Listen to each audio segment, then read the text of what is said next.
Hello, thank you for stopping by and listening to me and Jamie. Now, me and Jamie did meet a few months ago, didn't we, Jamie? Did, yeah. And the way I like to think about this panel discussion is a couple of teachers having a talk about school and primary school and teaching.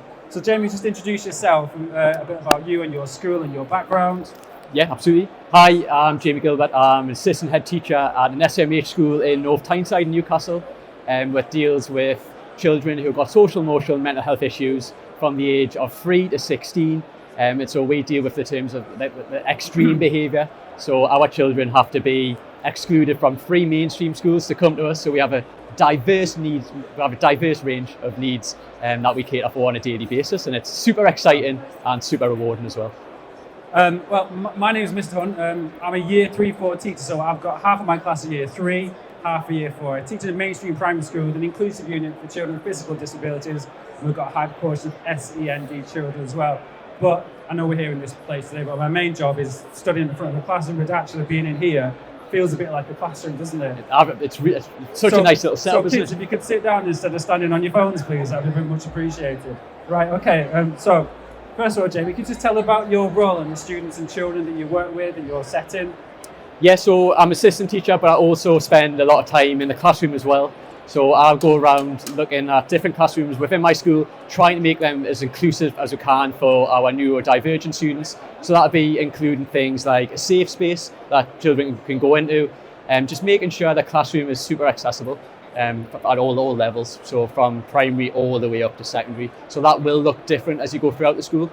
So at primary, you might have things like human dog beds that we've had. We've got flexible desks, alternative seating, and as they go up to secondary, those things can kind of go within time, but there's still certain elements of inclusivity in there as well. But it's just kind of tailored to their cohort and their ages, if that makes sense. Question, Jamie. Do you ever look at your first classroom and how it was laid out and think, what was I doing? Or have you ever? Because I'd say that because when you have memories that pop up on your feed. Yeah. I looked at my classroom and it was the loudest classroom. I loved it because I spray painted it, I put all sorts, and actually give me a headache looking at those photographs now. What about you? What was your classroom like? Any changes? My first classroom, we didn't have anything like this, ViewSonic boards, and I just had I had a projector. My classroom was completely bare, so I was starting from scratch. I actually had to buy my own pencils and equipment, so that was the kind of stage we were at. But now, with the technology we have, it's completely changed. Even within my short time of teaching, within 10 years, what a difference in terms of the technology in the classrooms. It's just absolutely amazing. And what would you say is the most sort of interesting new piece of software, something that you've used that's really sort of changed the way you teach? I use my viewboard in my daily practice for everything. I think it's just having that visual timetable as well. So back in the old days, that would be kind of done printed, and it would be next to the board, where now you can put everything digitally. So you don't have to, you want to kind of minimize, especially for my ADHD children, you want to kind of minimize the area around the board because that's the focal point. So you don't want a lot of clutter around the board. And what I was finding is I had a lot of kind of display elements around my board in terms of physically stuck on the wall. So I had a visual timetable of the day. Well, now I can just transfer that and put it all on my board. And so it kind of removes that stimulus and that allows the children just to have that kind of key focal point. I think sometimes you can overload your display. I remember, so I'm 6'3", my kids are this big. I remember I used to put display stuff up there that I could just about see. But I'm expecting these 3-year-olds to see what it is and also take it in and understand it. I used to just have wallpaper over, so now declutter. That's it. Kind of like my Mrs. tells me to do in my office at the moment, a similar thing, declutter. But yeah, so my classroom's completely changed. It's just really interesting. But what I would say is, as a teacher, you kind of learn on the job, don't you? You don't know that. You learn from other people, and it's knowing that. Changing classroom with Hessian, I think that's been a really good move with classrooms and schools. I think it's really, and we play relaxing music as the children come in. When your kids come in the start of the day, what does your classroom look like? So I always like to do a meet and greet activity. So that can be something like a high five. That can be a little fist bump. It could just be offering the child space, movement and dance as well. We have a key member of staff called a link worker who deals with the communication from home to school. So that link worker will provide me with any messages in the morning. So they'll say Jamie, this child's had an incident in the morning, they haven't had breakfast, and then that'll inform my practice. So I'll be straight away, I know what I'm going to meet those needs, because obviously hunger can be an anger trigger as well, as we know, getting hungry.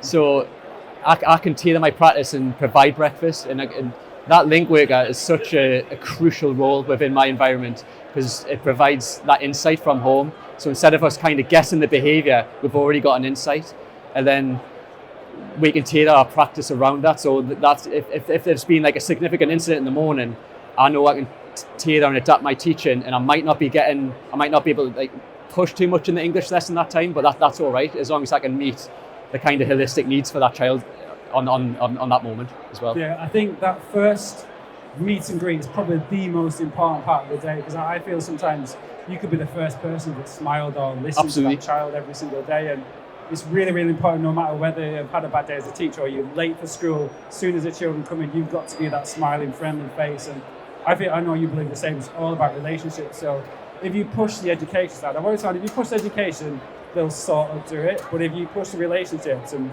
build those relationships, Massive. The education will come through naturally because they want Absolutely. to, not because you told them to. That's what I've always found. Absolutely. Positive relationships are the fundamentals to everything. Especially with SMH ADHD students, it can take a little bit more time to get that positive relationship. But once you do invest that time, the outcomes can be absolutely amazing. So positive relationships are absolutely the fundamental to teaching any child, to be honest. Yeah, and I think you can see it. Do you know when you get that sort of light bulb moment, it clicks, and it fills you with joy, doesn't it? Yeah, because as a absolutely. teacher, when that happens, it's the nicest, because that's why we became teachers. Absolutely, That's yeah. exactly the reason why we became teachers. So, so what's unique about your school's approach? Because your school's mine, the mainstream primary school, so we have diverse needs, but it's different in your school. So, what would you say is the main difference between your school and say a school like mine? So every child who comes to my school has to have an EHCP. So that's obviously a live document, and there'll be outcomes in there that we have to adhere to. So it could be something like the class sizes have to be less than 10 students, and we have to put that in our practice. So if straight away the classroom sizes are smaller, these mainstream has failed these children, so we have to kind of adapt as an SMH school to make the curriculum more inclusive. So it could be one of the key things I do. We still teach to GCSE level. We still do the complete same national curriculum. We just edit it and tailor it to the interests of our child. So for example, if I'm doing how to do like a persuasive letter, and you were given like, I don't know, something like argue for and against for like the council or something, for something to put in, just tailor it towards their interests. Just be clever, use their interests and the hyper focus, and try and adapt that and incorporate that into your teaching, because what will happen, you'll get more engagement as a result of that. Yeah, so when you say tailor to children's interests, then you do a lot with dance. Yeah. And I've seen it, and if you don't follow Jamie's TikToks and Instagram, and there's literally is it professional or semi-professional dancer now, would you say? Amateur, I would say. 3/4 professional dancer.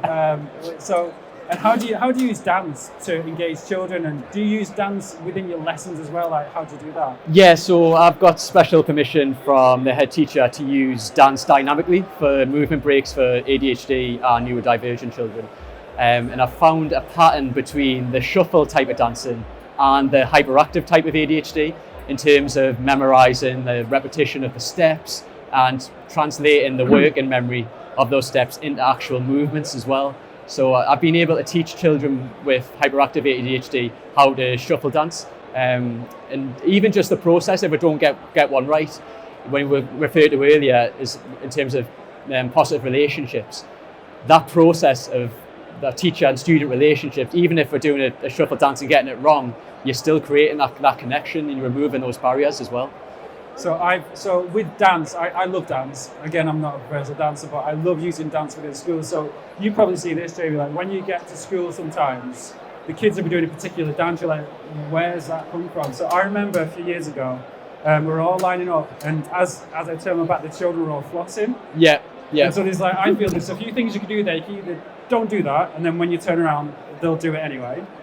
You can ask them, you can ignore it, and it'll happen anyway. Or you can say, well, what are you doing? What's that dance you're doing? And Mr. Hunt's listening. Actually, can you teach me how to do that? Yeah, that's great. Well, do you know what, Miss next door, she's no way she can do that dance. Why don't we write a set of instructions to teach the teacher next door to do dance? Actually, maybe we could write some poetry around it. Maybe we could write a persuasive letter to let us do this dance in the line anyway. And they're moving, they're doing so much learning and engaging, and you're listening to them. That's what I've found. Yeah, I've done a similar one with flossing and dabbing was obviously a trend back then. And we've done a similar one with the dabbing and bottle flipping. When bottle flipping was a craze, we've done things it still is. Yeah, we've done things like angles and maths linked to bottle flipping and trajectory and all that. So yeah, it's just trying to incorporate current trends into the classroom as well. You know, these children have some like amazing like terminology and different slang, and just trying to get a little bit of Latin to make you relatable as well. Yeah, and I think when the floss dance first came, it was all to do with Katy Perry's dance. And then when it became part of Fortnite, so we were having year 3, 4 children playing that. So rather than me say, don't play Fortnite, because they're going to play it anyway, I'd say, oh, what's that dance? Oh, it's now to do with Fortnite, isn't it? Or what's the age of that? And then we had a conversation around that. So it was like a segue into talking to the children without telling them no, because I know if I was in primary school and a teacher told me no, I'd be like, I'm going to do it anyway. But so we were talking about a few differences. So what do you think SEND educators have in common? So we're talking about differences and celebrating diversity, which is great, but what do we have in common? In terms of things, definitely resilience. You've got to have so much mental resilience to work in SEND. It's such a rewarding area to work in, but it can be very difficult at times.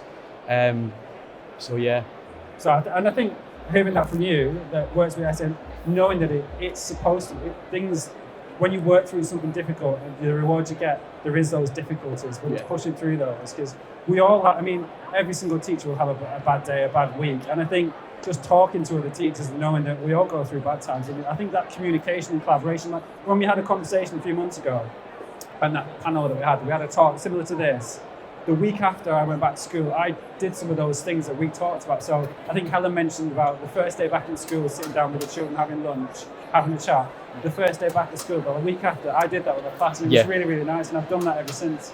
It's things like, even like break times, I've had to challenge, as an SLT member, I've had to challenge some of my staff who have been on yard duty and they've just been kind of huddled up having coffees. And that break time is, for the children, especially outdoor break, that's such a massive potential for relationship building, playing tag with the kids, getting involved with the kids.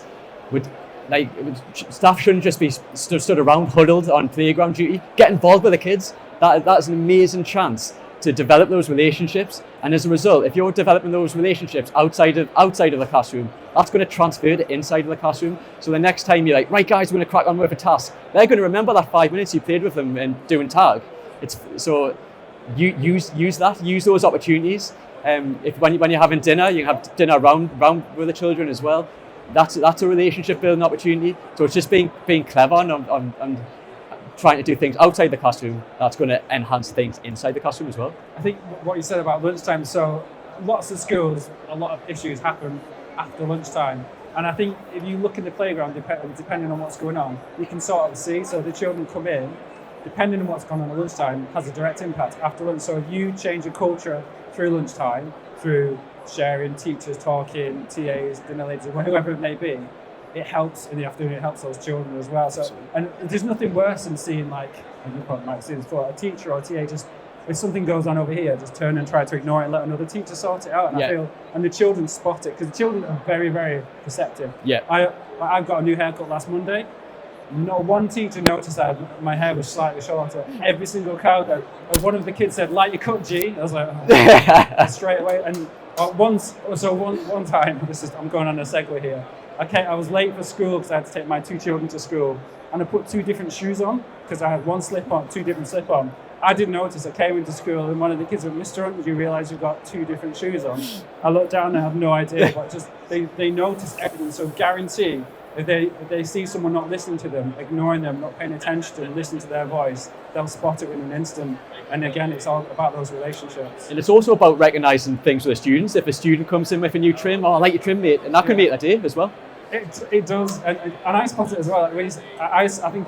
I feel awkward saying I like your cut G, but I have tried it. I'm like, you do learn some lingo, don't you? Like, any of my friends were like, "What's this new word mean?" I'm like, "Well, actually, I can tell you a little bit about this." But I feel like, as a teacher, you're probably the same. we're teaching the children, but I feel I get as much learning back through the way. I feel like I've learned as an adult so much from my 7 and 8 year old children. It's unbelievable. And I think that the teacher that I am today is because of every single kid that I've taught. Yeah. And so I'm an author, I'm a children's author. And the reason why I've written a book is because my class challenged me to write a story. So it was about 5 minutes at the end of the day when the kids have got their bags and coats ready to go home. We're all talking about what we want to be when we're older. And one of them said, Chloe, she said, Mr. What do you want to be when you're older? Which I thought was a really deep question. I was like, actually, I'd love to be an author one day. This was only 4 years ago. And I went, well, Mr. You're always telling us we can be illustrators, authors, scientists. Well, why don't you write a book then? So I was like, right, okay. So then from that, I eventually written a book. Now I've written 2. And that's because of a 5-minute conversation with a 7-year-old girl challenging me to write a story. So thanks to her, she's paid for my last 2 or 3 holidays. So really, really useful. For me, I think there's such emphasis on the curriculum and getting data, especially in that first autumn term. I'll be using that to set your expectations of your routines, but also develop those positive relationships. Do a lot of games, a lot of teamwork activities, team building activities. So try, and I know there's a massive pressure in terms of the academic side, but for me, the holistic development is just as important. And if I can get that part right, so we spend a lot of time doing the holistic side of the curriculum rather than just focusing pure academic. So it might be a little bit more relaxed in that term, and then as we edge through, we get closer to SATs and stuff, we'll pick it back up. But actually having that kind of term where you kind of getting to know your class and you're developing those relationships, in the long run, you're going to see way better outcomes. I do think it's the culture of the school as well, the support from the SLT. So as a teacher, I can build those relationships. I've got not freedom, but I'm able to do that because of the culture within our school, because of our SLT. And that's why SLT, I mean, your SLT yourself, it's really, really important that your staff, your teachers, TAs, support staff, they know that they've got the ability, that that's what we're about. So I've got a lot of ECTs at the minute, and they're quite hung up on schemes of work, especially some of the math schemes where it's a lot of printed resources.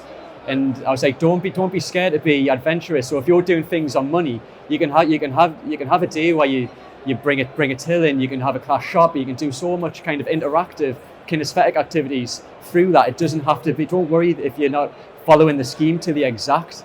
So our ECTs get kind of hung up. Oh, I need to do this day 1, day 2, day 3. Make it flexible, and you don't always have to do that. Do you know, I remember spending hours on my plans, typing it, making sure the font was correct, making sure it was full of, size 12, and I would write everything. And when I do my plan, I've got to do 10 minutes of this, 10 minutes of what I've got to do, kind of like I've got here, I'm supposed to go off here. I've done completely off here now, by the way. And I would stick to it, and I think it's not the freedom, but the ability to actually, it's okay to go off task and go off your plan. And usually, I've always found those lessons that go off is because of something that's happened in class or that's something that a child said. Those are the best lessons. Those are the best learning opportunities. Absolutely. So you'll have your learning objective, and it'll be written down on a plan, and it'll be a certain direction that plan's meant to take you.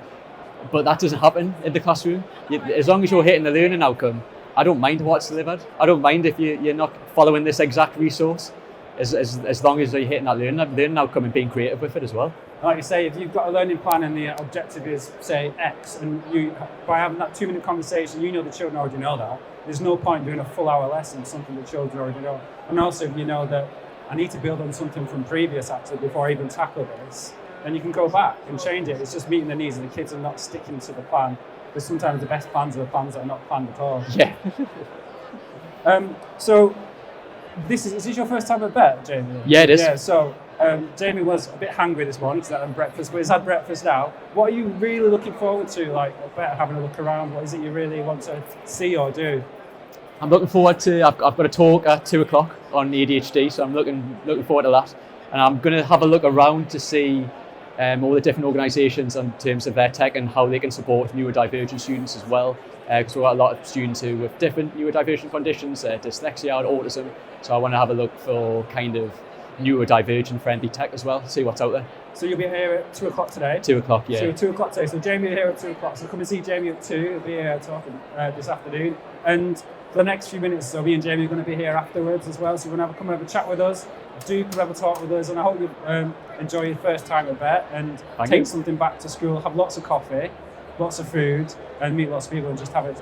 And maybe I don't know, with the shuffle dance. How do you do the shuffle dance, Damien? Right. Do you want to have to put microphones down that way? Do you want to actually show you?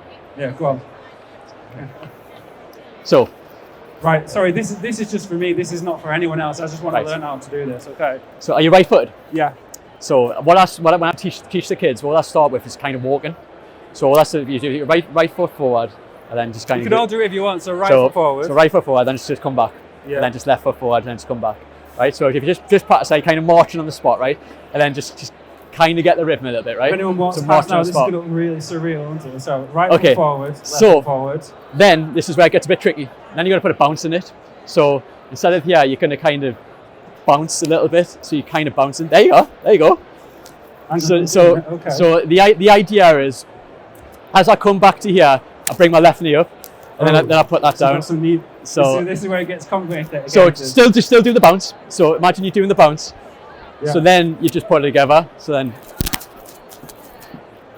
Right, I need to film this. Are you filming this, Ollie, so I can get this? So we need to teach the class. Give Jamie a round of applause for that impromptu shuffle there. Thank you, Jamie. Right, thank you very much for anyone that's listened to us. Really appreciate it. Like I said, me and Jamie will be on here for the next few minutes or so. Come and have a chat with us, and definitely come and see Jamie at 2 o'clock today with his talk today. Thank you very much. Thanks, buddy.